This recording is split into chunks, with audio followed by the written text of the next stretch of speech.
Ils étaient dans les coulisses de l'élection présidentielle de 2012. 9 ans après, 13 protagonistes de la campagne de Nicolas Sarkozy se retrouvent devant la justice. Un geste aux nombreuses caméras, Jérôme Lavrieux arrive au tribunal. Il est l'un des principaux visages de cette affaire Big Malion, celui qui le premier a décidé de rompre le silence, de reconnaître des irrégularités dans les comptes.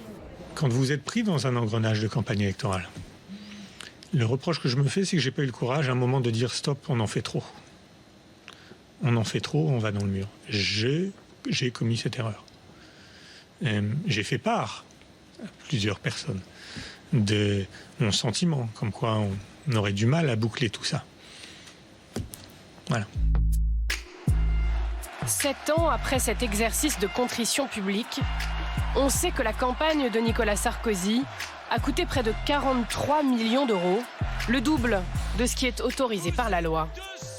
Pour masquer ces dépenses excessives, un système de double facturation a été mis en place par la société Big Malion, chargée d'organiser les meetings.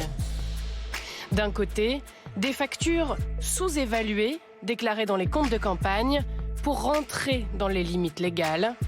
De l'autre, de fausses factures correspondant à des événements fictifs, réglés par l'UMP pour rémunérer correctement Big Malion.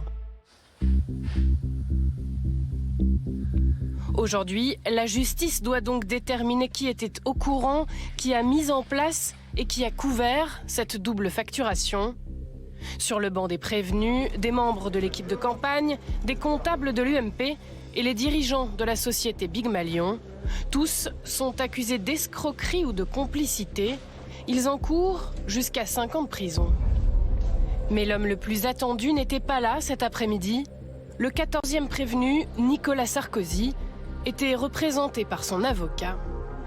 Il lui est reproché en tant que candidat d'avoir signé, validé des comptes falsifiés. Depuis le début de cette affaire, Nicolas Sarkozy se défend d'avoir été au courant.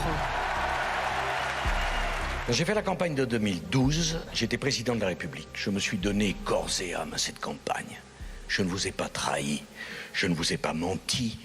J'étais sur les estrades et en même temps je gérais la France. Est-ce que vous croyez vraiment que j'avais l'occasion d'aller regarder les contrats de toutes les sociétés qui travaillaient pour faire les meetings, faire le décor? Monsieur le Président! Monsieur le Président, Contrairement aux autres prévenus, l'ancien président n'est pas mis en cause pour le système de fausses factures. La justice estime qu'il a laissé filer les dépenses et qu'il en a bénéficié. Nicolas Sarkozy devrait être entendu à la mi-juin. Pour ce délit de financement illégal de campagne, il risque 1 an de prison. tenir envers et contre tout